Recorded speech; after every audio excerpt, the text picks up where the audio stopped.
Assalamualaikum geng. Okey, ni dryer. Masalah dia bila on kita pusing pakai tangan baru dia boleh jalan. Tengok video ni. Okey, dia pusing tapi bila nak start macam tu lah. So apa masalah dia? Mari kita tengok.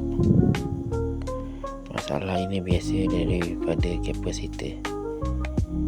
Ya, kapasitor di belakang ni. So kita gantikan terus dia punya kapasitor ni ikut sama UF dia lah.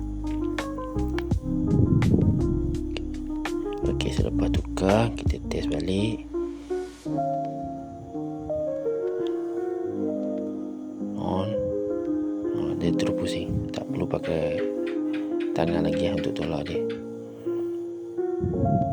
Okey, sekian perkongsian dari saya. Okey, jumpa subscribe geng.